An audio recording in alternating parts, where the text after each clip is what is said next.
Let me do let me do a bit of a recap of what we did last week with the Talmud. The Talmud is the oral law.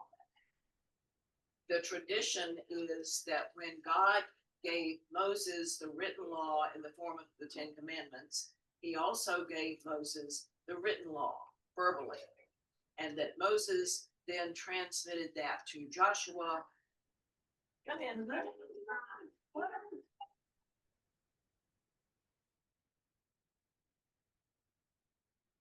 Elders and the tribal elders transmitted the oral law to the men. Women generally were not allowed to study the law.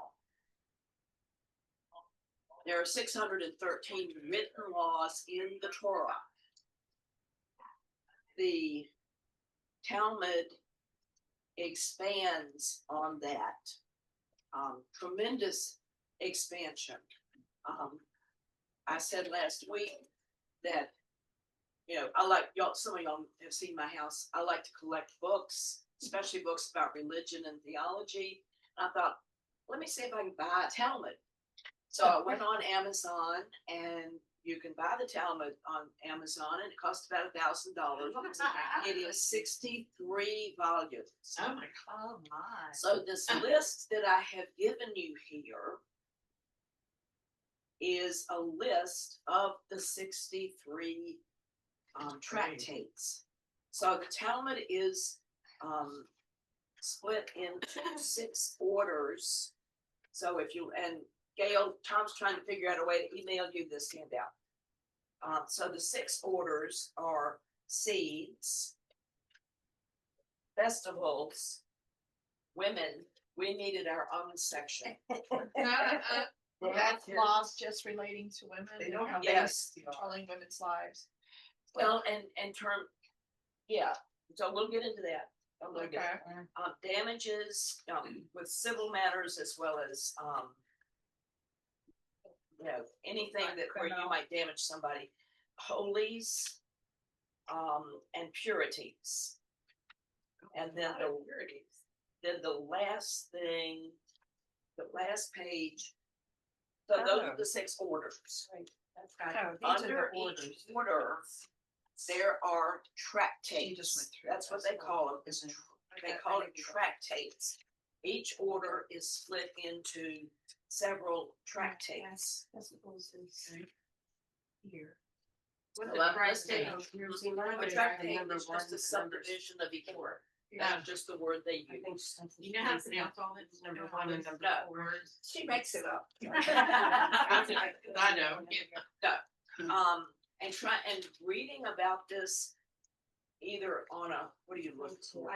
This is a Google. Yeah. We had We'll get it straight. You keep going. We'll get it straight. Look at the Okay. numbers on the pages. So, okay, here's what do you look? Sorry, I'm looking for 3. I'm sorry, 3 or 4. Straight. No, Okay. just straight. Okay. Okay. So I've read Tom found a book for me called the Talmud for Dummies, which is what started this. In the library. In Chesterfield County Library, there is a new book called The Talmud for Dummies. And that's where I came up with this idea to do this class. In retrospect, I have really bitten off way, way more than I could chew because I had no idea what I was getting into. But this is the end of it. Next week, I'll be in New Orleans. David is teaching next Sunday. Yeah. What he gonna teach? I don't know, But but he he didn't is a really wonderful Sunday school teacher. Yeah. Those of us got to hear him this summer and Yeah. fellowship class. So if you can come and hear him, he might be doing something on David, because then I think the it's 28th we start our study of King David. Yeah. So anyway. Who did you say was teaching? I'm sorry. David Finnegan Hosey is teaching next Sunday. Okay, you don't have to scream. I couldn't hear. No, we're hearing very well today. Thanks, everybody. Okay, all right. Good. So anyway, so you've got the 6 orders, the tractates within each order, And then on page 6, what I did, because I thought it might be interesting, to some of us, page 6 takes the tractate about the Sabbath and tells you what the 24 chapters within the Sabbath tractate are about. Wow. That they have to do. They kind of like they have Not to the- abide. And it's more likely, and Tom, did I walk off and read that other thing again? It's more likely, oh, no. Okay, let me do an aside here. This is what a picture of a page of the Talmud looks like. And because I don't read Hebrew, I don't know which page, which side is up here. Your guess is as good as Hebrew mine. also, Right, Yeah, I know how they read, but right, this direction. okay, but anyway, what's in the middle is the Mishnah. The Mishnah is the oral law. Then around the Mishnah, which Yeah. got written down right, we've got After written down 70 AD. about the year 200. Oh, okay. But the reason for it was, the temple was destroyed in the year 70. And then there were a couple of uprisings where the Jewish people tried to push the Romans out. Bad idea. They lost big time. And one of the rabbis realized that they had lost so many of the rabbis who knew this oral law. Because when I say oral law, I mean oral. It was not written down. These 1,000 pages, 1,000 pages, 63 volumes had not been written down. So he thought, look at all the teachers we've lost. It's time to write it down or we will lose it. So in the year 200, he wrote down the Mishnah, just the law. BC, No, AD, AD, AD, after the temple was destroyed by Rome. right, okay. So then about 200 or 300 years later, somebody else said, well, we also need to write down the Gemara. The Gemara is the commentary. So you've got the law, Mishnah, you've got the commentary, which goes around the law, Gemara, and then there's Tosfot, which is explanation of the commentary of the law. And then there's some other little bitty doodles around here as whoever is publishing it or writing it down makes their own comments. And one of the things that is in the Talmud for Dummies is that the Talmud is never considered to be finished. Every time it gets published, more commentary is added to it, maybe even subtracted from it. Do you know how often they publish? It just depends on who wants to tackle the job because it's a huge job. There are 2 Talmuds. The Jerusalem Talmud is the older of the 2. It is less complete than the Babylon Talmud because life in Palestine got very unpleasant. And so a lot of those folks moved out of the area and it just didn't get finished. Most of the Jerusalem Talmud is about the agricultural laws because life in that time and place was agricultural. The Babylon Talmud, the Babylonian Talmud, which is now what we call Iraq, is much more complete. Neither Talmud has a Gemara or a commentary on all of Mishnah. Some of the Mishnah is so cut and dried, it doesn't require anything. But I am going to take my computer back in a minute and I'm going to read you a Mishnah and some of the Gemara to give you a feel for just how nitpicky these people can be. I'll only make you suffer for about 4 or 5 minutes and then we can talk. But I want you to pass this around and this is what it looks like. So you said they passed it orally, verbally? They passed it. Yeah. I mean, do you think anything changed? Because Well, that's how it goes on down, lots of things change. Well, when one they thing tell we it. discussed last week was wondering if it was sung. Because you can remember song lyrics more than you can learn. you know, just memorize words. So we don't know. I mean, they don't know if you change something that's oral, how do you know? Well, that's true. Well, Sarah, it looks like that you can turn it upside down because if it's talking about somebody going somewhere, all you have to do is turn it upside down and it talks about them coming back. Yeah, good one, Harold. Okay. So my commentary, it's like an explanation. Mhm. So I think we're looking for, at least from my perspective, we're looking for the exact thing. The one down there. But the exact thing might be changed from a verbal transmit Right. over the years. Right. It might be changed by all these other side comments, all that stuff. So it's very much like our own Bible. We've got a stack of them here that are all different. Well, in some regards, but the Gemara is not just one person saying this is what that means. The Gemara can actually be, well, Rabbi A said blah, blah, blah, blah, blah, and Rabbi B said da, da, da, da, da, and Rabbi C said yada, yada, yada. So it's sort of like a combination of It's The law. conversation and commentary. and commentary, and then explanations of commentary, It's like commentaries of commentaries. of commentaries, yes. Commentaries. So when we read a commentary, it's usually one author telling us, Yeah. what, you have 10 books, but all 10 commentaries are together. Very different, yeah. And there are stories. So that's what it about looks the like. Rabbis who are. Thanks. So, That's Um, upside down. so it, Oh, no, everything's upside down. so Doesn't it's, matter, we can't read it. it's very, da, da, da, da, da, da. So, so I want to give you a minute in case you haven't already done it. Does any of this look particularly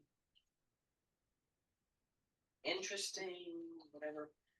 Let me get my computer back to top. Mission failure. Okay.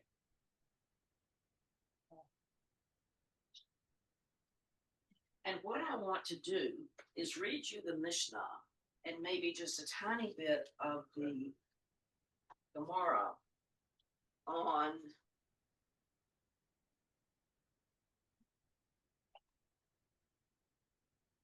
page 1, the fourth tractate, prohibition. Just because this was a good example of how nitpicky it can be. So I have a question. Isn't Okay. this, all of this mess, whatever it is, Mishnah. based around what they perceive as a spiritual truth?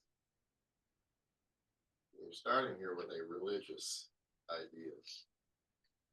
And then you develop all these rules and laws and everything to live within the context of that. Well, it's like, Like mixing fabrics, like you can't mix Wool wool with with linen. linen. And that's actually, yeah, that's what I'm going to give you even more detail of here. And there's a test because somebody might try, a Gentile might try to sell you a fabric that has been blended wool and linen. And if you're suspicious, the way to find out is to dye the fabric. Because wool absorbs the dye in a different way from the way linen absorbs the dye. So if you end up with a speckled fabric, you know the fibers have been blended. Well, certainly they don't follow that today. No. Right. Any of them? I mean, what about Maybe the, ultra, some ultra Or maybe some orthodox ones like Yeah. Hasidic and Yeah. stuff, They they might. make their own. This is more, to me, this is more an indication of what, when Jesus referred to the law, this is what he's talking about. Yeah. Yeah. He wasn't talking about just the 10 no, Commandments. we're not, I'm just, And it's not, but it's part of, it's it part, is part of our faith heritage. yes. And, So, and I'd heard the word Talmud for years and years and had no idea what it was, and now I do. Yeah. So it talks about mixed kinds. Oh, and in terms of commentary on the fibers, wool versus linen, Hillel and Shammai were two different rabbis who were very high up in the teaching world of Judaism. And and I may not be pronouncing these right, Shema was very rigid and Halil was very loosey-goosey.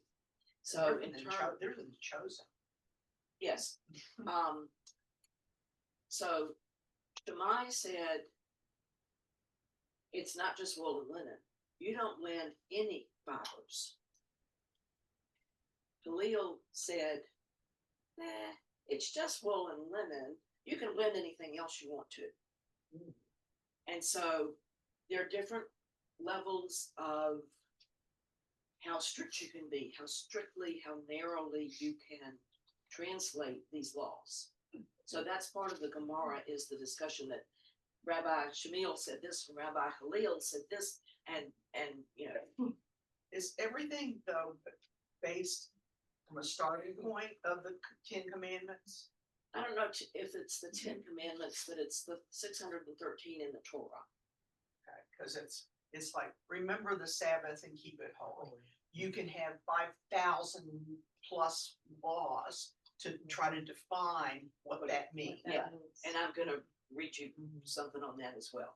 And weren't some of these really came out of practicality? Yeah. Some of them were, it was a way to pass down some common sense wisdom about some Right. day-to-day things in life. And then it kind of And snowballed into something else. yeah, and part of it too was when they were exiled to Babylon in 500 and whatever, and they were in Babylon for 50 years. They managed to keep themselves separate, and then they were freed and able to go back. The leaders sat around and said, why did God allow us to be captured and taken to Babylon? We broke the law. So God let us be captured. We don't want that to happen again. So we need to make sure we don't break any law ever again, because that was a horrible thing to happen to us. And that's part of to me, that's part of this mindset of being so picky. We need to make sure we don't break God's law, because he punishes us in a really nasty way. And so with all these hundreds of laws, you can't wake up in the morning and not break a law. that's very possible. But I thought the 600 some laws were developed during Moses' time, not later. I understood that part of the Torah was beginning the writing in Babylon so they wouldn't forget. But I thought the 600 and some laws were developed during Moses' time, long before.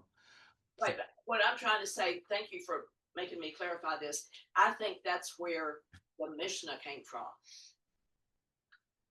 was in terms of clarifying what it meant what those laws meant. Okay, thanks. Okay. Because, what's in the Torah is remember the Sabbath and keep it holy. What does that mean? Well, on page 6, it tells you, what to do, what not to do. And most of that is what needs to 24 chapters of it. Yeah. 24 chapters of how to keep the Sabbath holy. So I'm thinking that's where the Mishnah came from. Okay, so let me talk about the Kilyam, and then I'm going to get to something on the Sabbath as well. So I'm reading from Wikipedia, actually. So this is a little more understandable.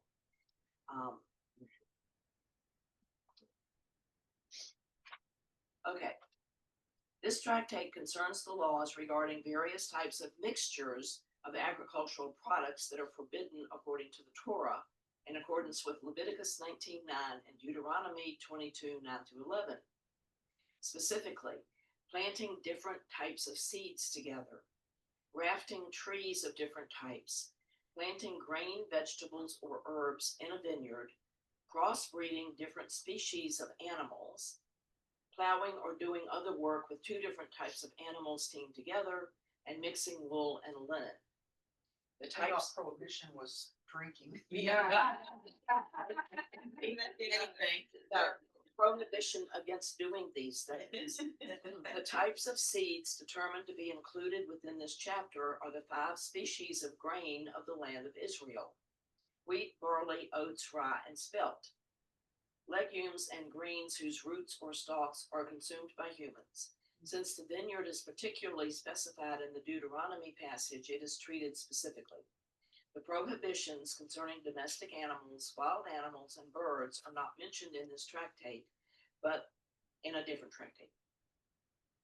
The laws are derived from a relatively straightforward reading of the Torah, and the details discussed in the tractate are deduced through logic, analogies with other areas of law, or by application of the general rules to specific objects and situations.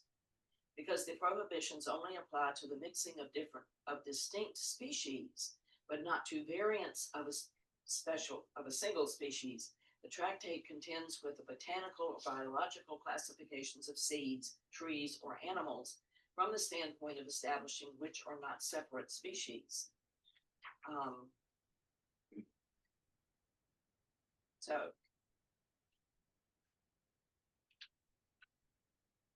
How much more you want to know? And some of the, well, when I'm reading under purities and things like that, some of the things almost sounds like witchcraft. Like, decrees that a red heifer with no blemishes, with no yoke on it, is burned and the ashes are mixed with spring water. It has to be spring water, not Yeah, still water. spring water. Yeah. That the compound so obtained may be used to sprinkle and cleanse everyone who becomes unclean. You know, that sounds like something from. Uh-huh. So I wonder in the present day practice of Judaism, how many of these laws, I mean, these people lived at a period when they thought the world was flat. Right. They didn't know that if you plant beans and corn together, they help each other grow, or you alternate crops, things like that. So have these laws been modified over time through science, through Well, experience? We do now. and I think that they knew a lot more than we think that they knew, because look at the things that they built back then that we don't even know how they built them, you know, so. I mean, they were closer to the planting than we were. Okay, now I want to change gears because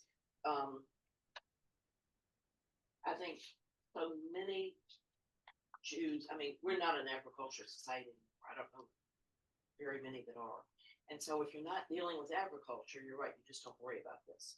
So this next thing I want to read to you is something that pertains to us today, or to Jews today. And when I read this, I'm reminded of Susan Baum telling the story one time. Her husband is Jewish. And when they visit his relatives, they're so excited that the Gentiles come because they can get the Gentiles to do stuff they're not allowed to do. Really? Because it's not against the law for a Gentile to carry stuff. It is against the law. On the Sabbath. On the Sabbath. On the light switch, I mean, that's another, all Now that. say that again, It's not against the Jewish law for a Gentile to carry something. carry like groceries? Grocery. In effect, You wouldn't go to the grocery store No, on the Sabbath. On the Sabbath. Oh, But the Gentile got can. On the Sabbath. Yeah, So on like the in Sabbath. the, All right. near Patterson in Malvern, Uh-huh. not far from there is an Orthodox temple, and I used to live in that neighborhood. And on Saturday morning, you see the Orthodox families walking to synagogue Okay. because they can't drive a car On the Sabbath. and they can only walk a certain distance. Oh, To and get but you to- couldn't even set the table as you carry something. Well, Turn on the there light are certain switch. things you're allowed to do and certain things you're not allowed to do. So just stay in bed all day. Oh, no. No. You Walk walk in and worship. temple. You worship, but you prepare food and set the table before the Sabbath starts. Yeah. So preparing for the Sabbath is a major event You don't have to because do the on the dishes. Sabbath, you can't do a lot of stuff. So So I'm they were gonna, excited for Susan and Phil to get there, so especially if we're gonna be on a Sunday, or Saturday, yeah. So let me read you the Mishnah and then we'll talk about it. The acts of carrying out from a public domain into a private domain or vice versa, which are prohibited on Shabbat, are primarily two basic actions that comprise four cases from the perspective of a person inside a private domain, and two basic actions that comprise four cases from the perspective of a person outside in a public domain. There you go. Got that. No wonder so many Jewish people are lawyers. It's what it sounds like. Yeah. Okay, That's what it reminded me of when you're reading We're finding. the law is Yeah. our laws. You know, our laws are discussed and debated and Yeah. changed and written around, and you have 50,000 different comments about it. But trying to write all that, can you imagine what social media would look like if you're, Yeah. you know, I mean, social media is a result of all of these people, but anyone being able to Right. come and make a And comment. just like about there are, and I was just looking at some of this variations in Christianity Mm. as far as how literally folks look at the Bible. All right. In Judaism, there's similar range today. You know, there are some that study the Talmud very seriously. And there are some that are like, oh, this was beyond us. We're not having anything to do with it. And I wonder So- if women weren't able to study the Talmud, were we responsible for living up to it? Oh, yeah. Oh, yeah. But how, And your husband, if you don't know a your law, husband was responsible. Yeah, the husband was responsible for what took place. So the husband made sure you knew what the laws that pertain to you. but it's like now, you know, you might not know that this is a law or forbidden, and you might do something when. Oh, the law covers that. That's what I was wondering. Yes, the Big law parts of covers the that. law. Are you, Because are when you, is it a sin? if Yes, You don't know. that breaking- it's- Intentional, yeah. if it's unintentional, yeah. And I don't remember how it goes, but anytime you commit a sin, in other words, break the law, you're supposed to make a sin offering. So I'm an unmarried woman, therefore I don't have a husband to tell me what's wrong or right. But you've got a father. Well, he might be dead. Yeah.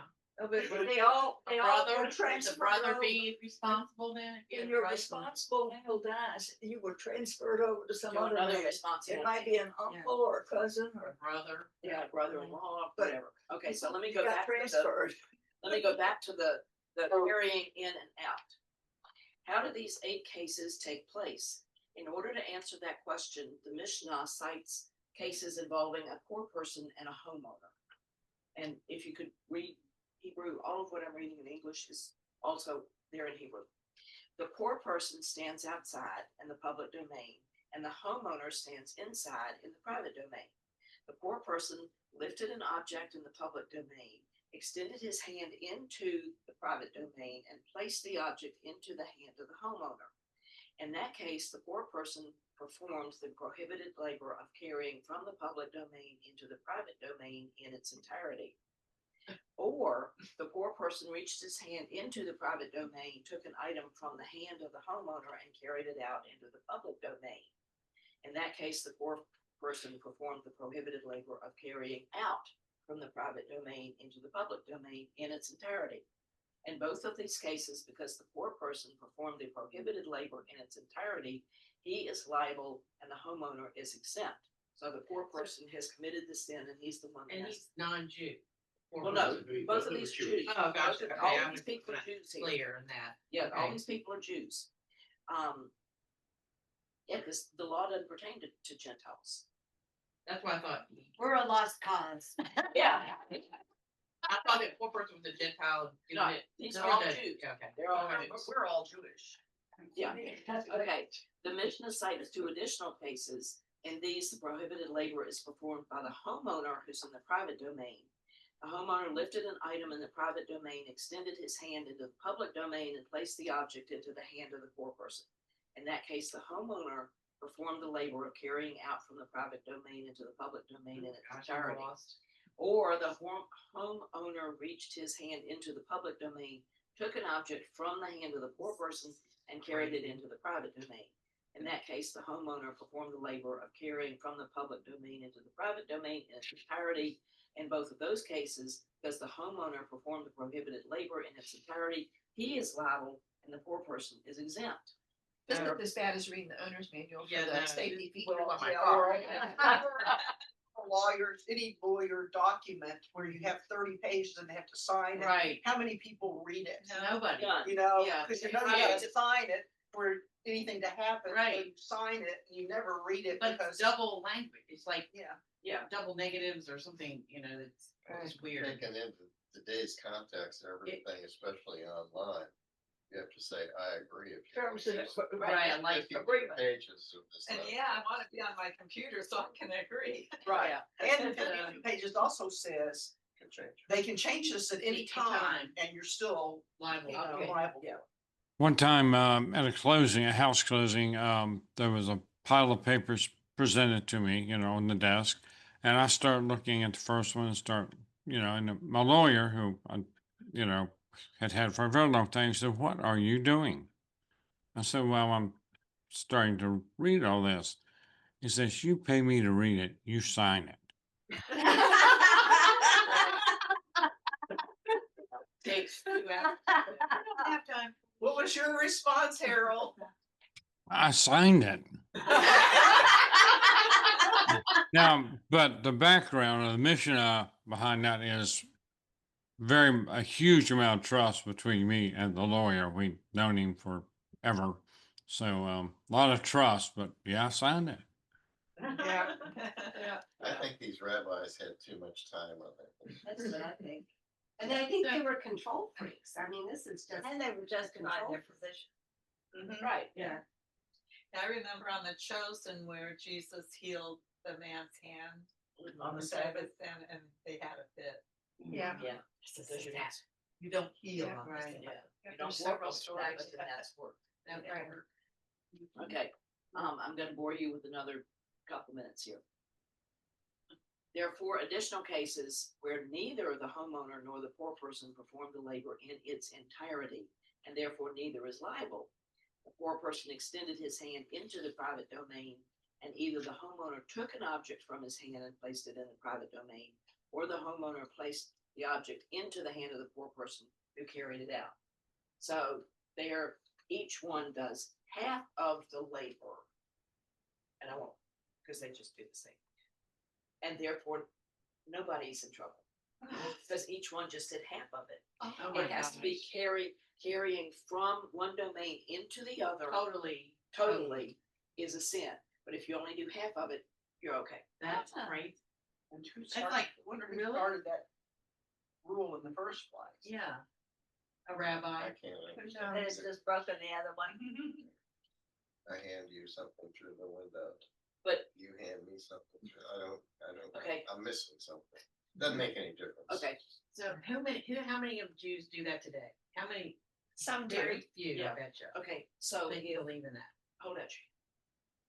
If I Well, it's against the law. if I pass this through and I put it in your hand, I've done the whole thing. Now, if I put it in and you take it out of my hand, then we You have each share. done half of it. Oh, gracious. I'm so- going out with the cow. I'm and the red throwing hanger. Another perspective into this. Okay.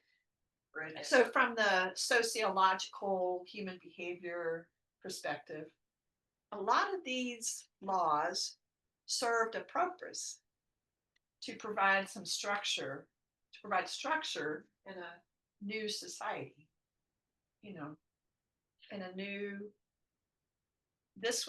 It provided some structure. Now, Yeah. and by our standards, 3,000 years later, some of these gonna go back 3,000 years. Yeah. So by our perspective now, it's nuts.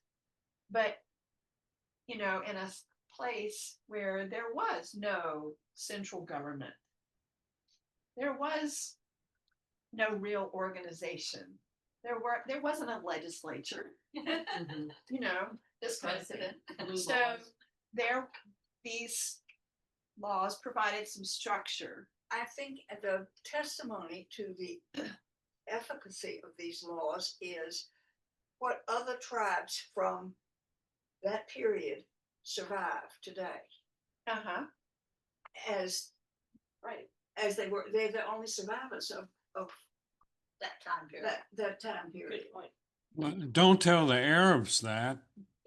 Well, Well, the- yeah, there. Muslims. Yeah, I don't know enough about Arab history and stuff to really speak to that, but I think you do have a point that this Jewish It- law has survived for 3,000 It kept, years. it kept, Them healthy. Yes, it kept them healthy and. yes, because some of these laws do have to do with Yes. food safety and stuff. Right. Yeah. So, yeah, and they were attempts to deal with issues that they had limited, they didn't have the scientific understanding that we do now. You know, so, Well, I think it is a testament to the human condition in that, it gets so detailed, and we have individuals back then, the priest, but so many people that love to be the experts and complicate and complicate and complicate. Um, and that has not changed today. I think we have the same thing someone brought up. Look at the laws and what goes on in Capitol Hill. We have so many laws that are so complicated, and nobody can figure those out either. So I'm just thinking this is part of the human condition to have an elite create complications that only the elite understand to keep the rest of us in control, under their feet. But I think it is part of just human beings. We could sit really here is. and read a bunch of American law books and And laugh just at, laugh, yeah. and laugh at how ridiculous they Some are. of them Yeah. old- Yes. old- Yeah. Old laws that never been. you know, Struck. They're still, they're still. But you think too, Jesus says, I didn't come to Abolish the law, but to fulfill it. Yeah. And yet Jesus was doing things against what this is saying, against some of what it's some of what this was saying, Right. to teach us what? The heart of the law. The heart of the law. Heart of The heart of the Golden- law That's has been forgotten because of the ton of crap that's been put on top of it. So don't, here I am in the synagogue and I heal a person. Who's more important? Yeah. The person or the Sabbath is made for, honor God, and the way to honor God is to heal. is to heal.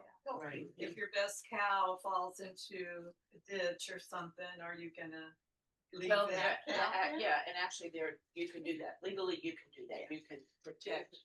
But you have to know which not to use to get the cow out of the ditch. Like, No, I mean serious. You could tie certain knots on the Sabbath, but not other knots on the Sabbath. yeah, he's the. Can't use your tractor. You can't pull it out, right? Tie a rope around Yeah. that cow, it has to be knotted just so. Yeah, what I was reading was the Mishnah. Now I want to read just a paragraph from the Gemara, which is commentary, and it takes what we were talking about, two things turning into four things, and puts it in a totally different context. We learned in our Mishnah, the acts of carrying out on Shabbat are two that comprise four. Similarly, we learned in the Mishnah there in Tractate Shabbot, oaths on a statement which when violated render one liable to bringing a sin offering are two that comprise four. The first two cases, which are mentioned explicitly in the Torah, are one who swore that he would perform a specific action in the future, and one who swore to refrain from performing said action. Based on an amplification in the language of the Torah, two more cases are added. One who swore that he performed a specific action in the past, and one who swore that he did not perform said action. So they're taking a law about carrying things and adding it or making it pertinent to making an oath about what you did or did not do. So the Gemara can go off in all kinds of interesting tangents. When someone added something, I wonder, did they have to initial it or sign it or say, who does this come from? Well, You know, a lot of this, it's my understanding that yes, they say who, if it's known, who said this. And the book that I read said that at least 1,000 different rabbis are quoted in the Gemara. Some of them have comments in almost every tractate. Some of them are only quoted once or twice. And it doesn't matter how many times you're quoted. That does not determine how important what your words are. The guy that said something once could say something just as important as the guy who had something to say all the way through. I think that's in Hebrew called Wikipedia. Yes.